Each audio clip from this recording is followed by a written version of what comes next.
Me again.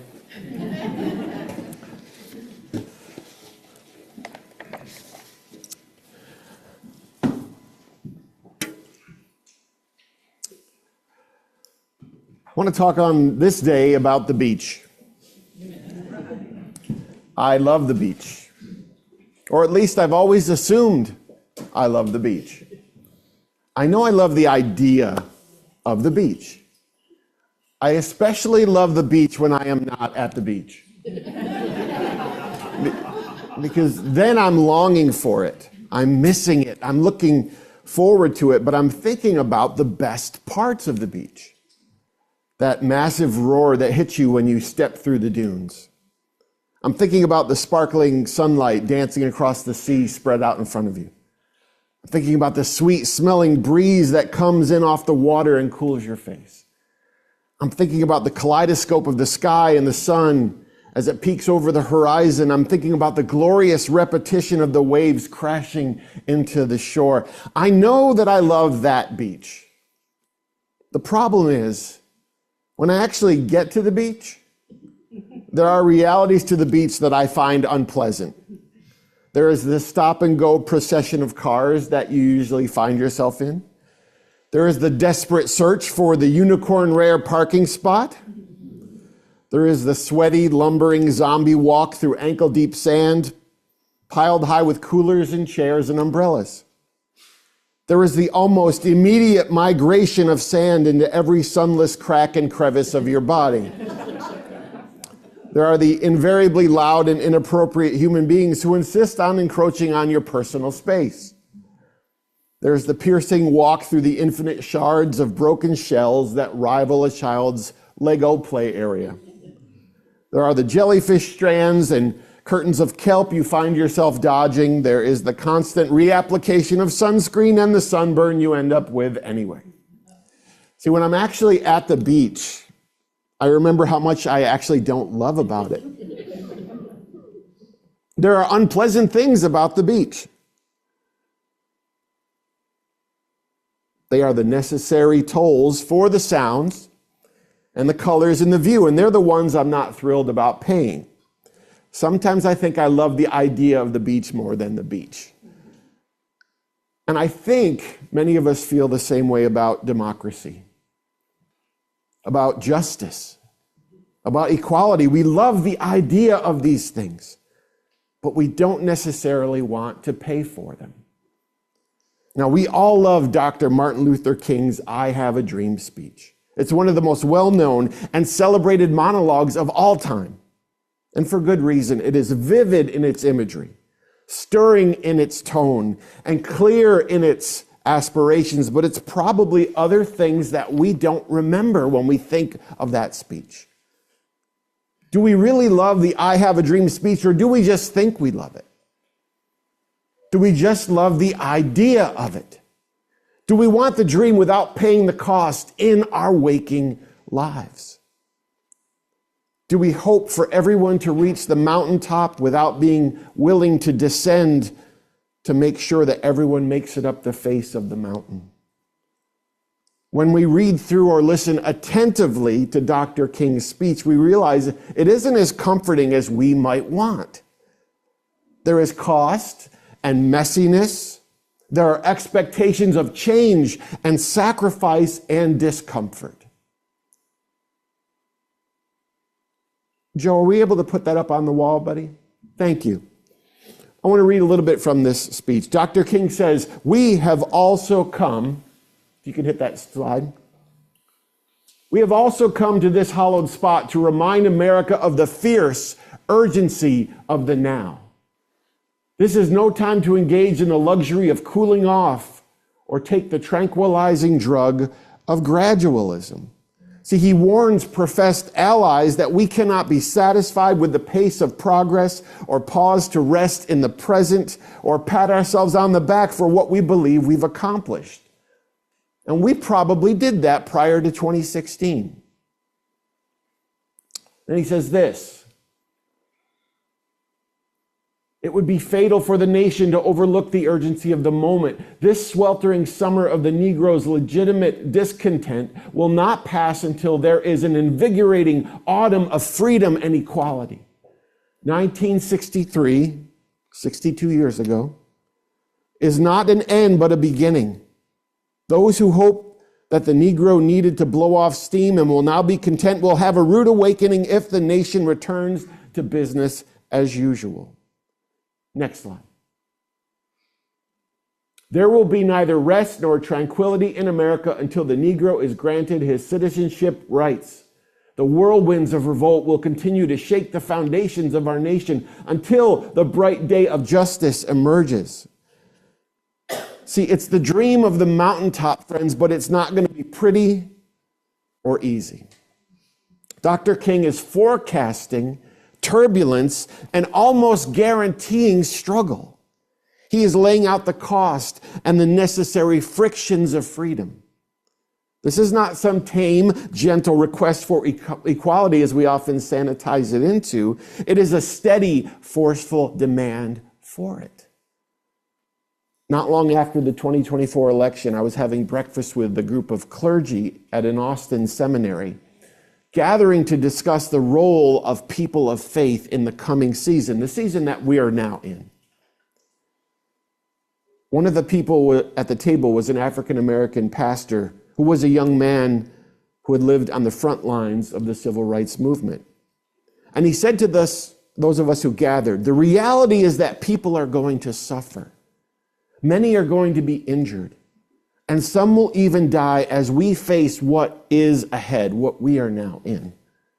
And he said, I hope Americans are prepared to pay for what is coming. He said, we need to be people of courage in this time. Friends, we're living in a real-time, pivotal chapter in our nation's 250-year history. In many ways, the choices that we make will alter the trajectory of our nation. The agency that we have in that is a beautiful invitation. In his speech at the National Mall, Dr. King warns against dangerous contentment of those who believe they are anti-racist. Next slide, Joe. He says, there are those who are asking the devotees of civil rights, when will you be satisfied? Well, we can never be satisfied as long as the Negro is the victim of the unspeakable horrors of police brutality. We can never be satisfied as long as our bodies, heavy with the fatigue of travel, cannot gain lodging in the motels of the highways and the hotels of the cities. Next slide. We cannot be satisfied as long as the Negro's basic mobility is from a smaller ghetto to a larger one. We cannot be satisfied as long as our children are stripped of their selfhood and robbed of their dignity by signs stating for whites only. Next slide. We cannot be satisfied as long as a Negro in Mississippi cannot vote and a Negro in New York believes he has nothing for which to vote. No, we are not satisfied. We will not be satisfied until justice rolls down like the waters and righteousness like a mighty stream. Dr. Martin Luther King, friends, had a dream, and his dream was an expansively diverse America where every human being was afforded dignity, where the color of one's skin was not a crime or a penalty, where each person could live unfettered by the prejudices and phobias of their neighbors. His dream was a peaceful nation marked by compassion, a network of mutuality whose people appealed to their better angels and vanquished their lesser demons, knowing how tethered together their destinies were. Martin Luther King died for this dream, only seeing glimpses of it materializing in his midst. That's his dream. But we know the leaders of our nation right now, they have a dream too. Their dream is a nation of hatred and discord and suffering. It is a closed off, walled off, gated community of white supremacy, an America stripped of diversity, siphoned of beauty, and available only to the smallest minority. Their dream is a cruel and loveless land beleaguered by violence, cradled in conflict, and perpetually at war with itself. And we are perilously close to their nightmare racist vision becoming our waking reality. We have months, weeks, perhaps only days to pull ourselves from the precipice of inhumanity like we are seeing on the news stories every day. And so who will we be, friends, individually and collectively? Who will we be now? You might be familiar with what's called the Overton window. Anyone ever heard of that? I'm going to put that up on the screen. Joe, if you put that slide up. This is named after political scientist Joseph Overton. It's a political model describing the range of policies or idea that the mainstream population considers acceptable at any given time. It illustrates the connection between the public discourse and political policy. It suggests that political viability of an idea depends more on what falls within the window of public acceptance than on their personal preferences as politicians. The model arranges policy options along a spectrum of government involvement from more free to less free. And so ideas are categorized by their level of public acceptance. So we've got on the extremes unthinkable, and then radical, and acceptance, and sensible, and popular, and finally policy. And so what that means is there are things that were once thought to be unthinkable that are now policy, and sometimes that's a beautiful thing. It was once thought unthinkable that two people of the same gender could marry one another. It was thought unthinkable, but now it's policy. There were once unthinkable that a person of color would be allowed to vote, but now it's policy.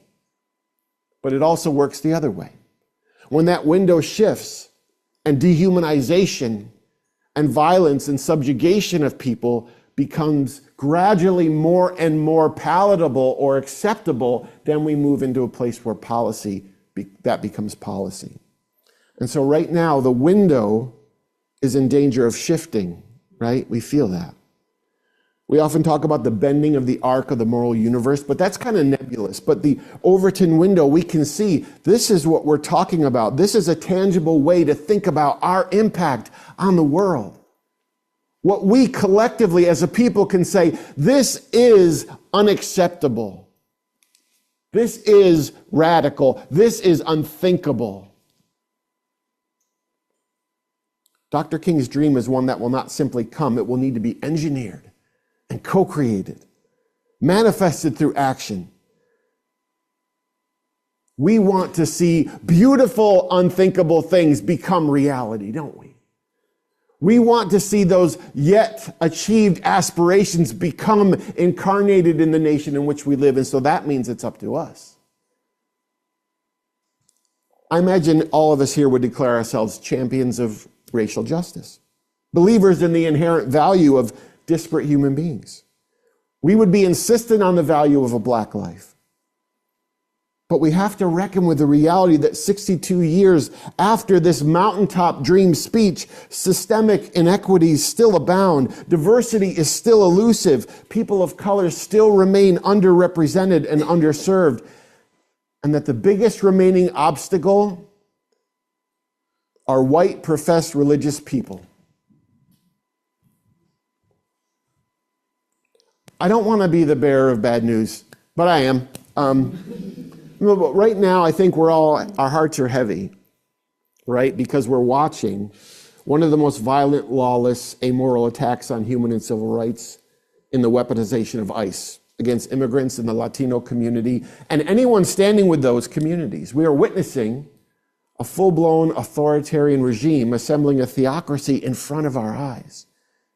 And we need to wrestle with the possibility that some of this is because we have not done enough to push back against injustice, because we may have been inattentive to the warning signs, because we may have rested in our apparent progress.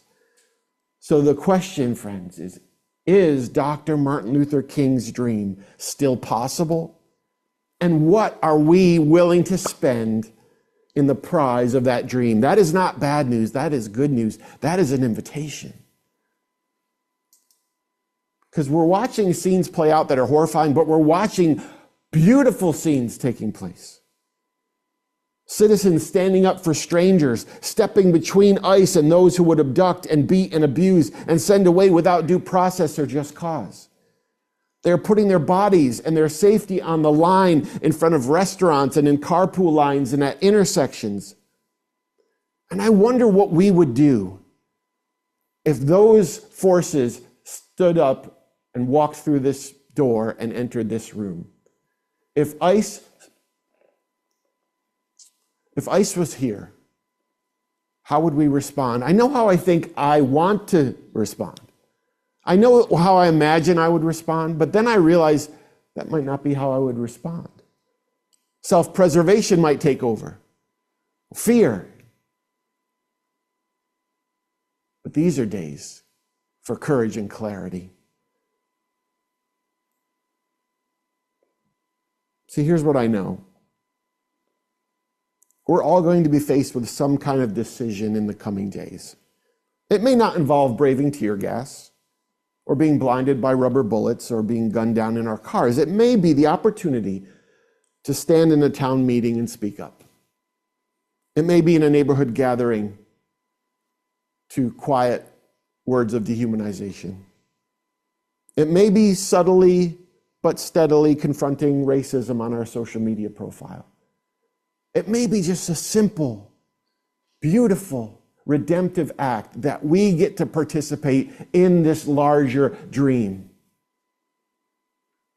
See, we're all people of privilege in this room of a different kind. And privilege is currency that I pray we're willing to spend on behalf of people with less of that privilege. That's simply how we should live. I saw a white woman on social media last night saying that Renee Good lost the benefits of whiteness because she placed her body between racist power and people of color. And Renee Good reminds us that our lives allow us the chance to declare who we are. We get to spend the currency of our privilege. Friends, we need to examine our consciences and inventory our actions. Take note of our silences and our inactions, and realize where we have subtly been dream resistors, people hesitant to help everyone make it to the mountaintop. In the presence of the kind of cancerous hatred that killed Dr. King, that killed George Floyd and Breonna Taylor, the kind that killed Renee Good, the kind that is having a renaissance here in America, the kind that is kidnapping people out from the street, there aren't moderate gray spaces to sit any longer. There aren't places to be comfortable. There aren't places immune from the gravity of the moment.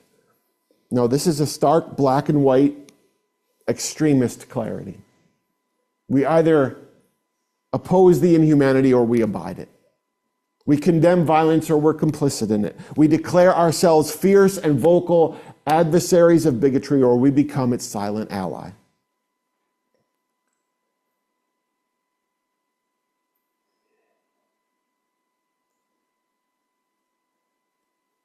Our outward declarations, our explicit actions aren't going to change everything. But what they will do is let other people around us, especially other white people, know where we stand. It will tell our neighbors and our coworkers and our family members and our social media friends. It will place us decidedly on the side of Dr. King's dream and attest that we are still willing to pay for it.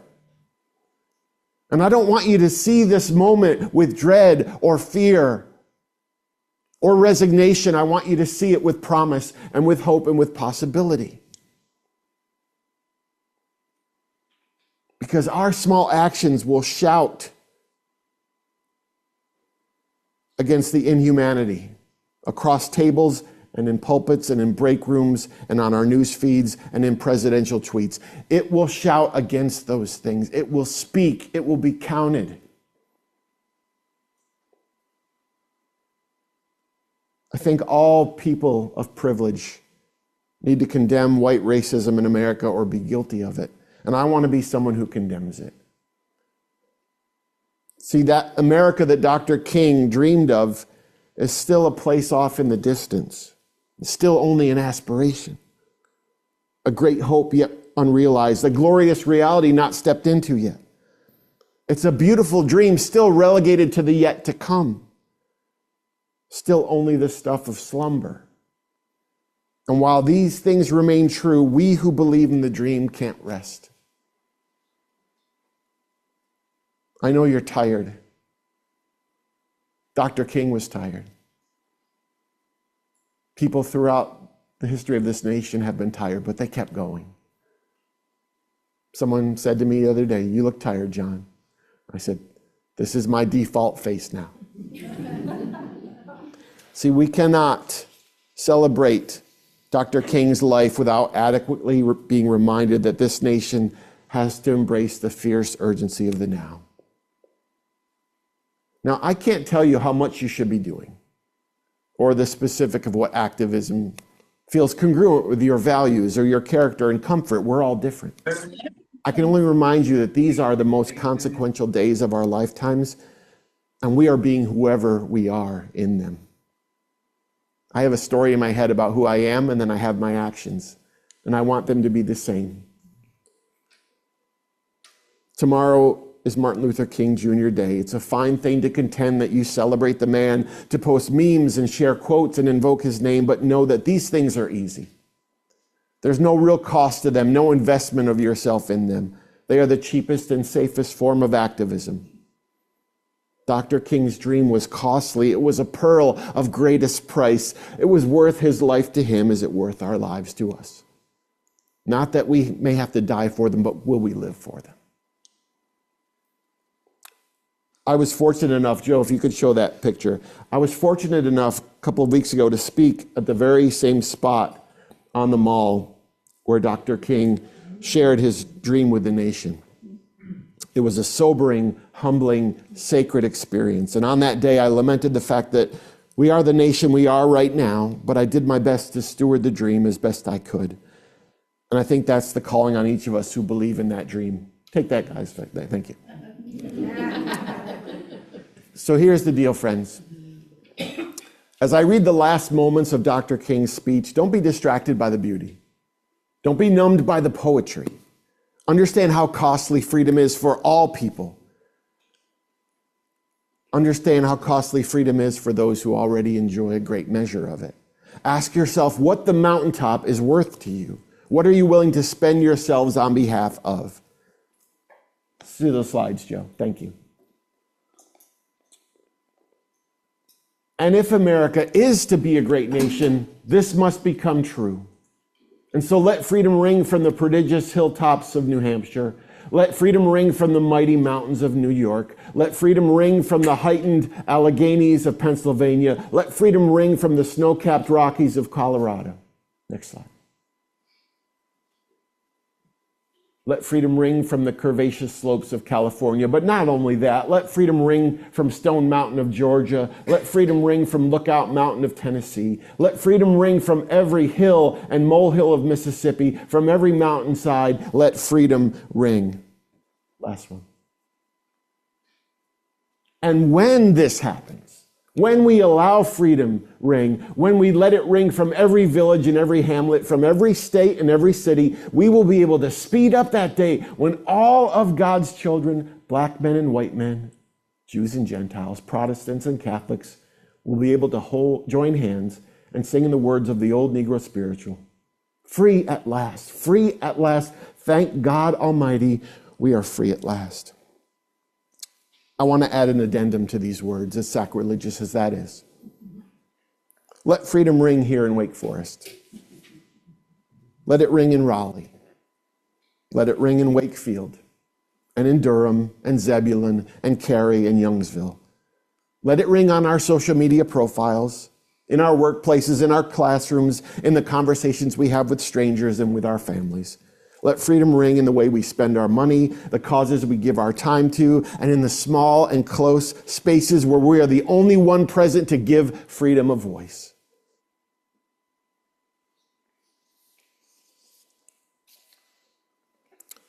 On the eve of Martin Luther King Jr. Day, 62 years after he left, we need to choose the America we will leave to those who follow us. Who will we be? What will we stand for? What dream will we choose? Dr. King's dream and his life are so worth celebrating. They're worth remembering.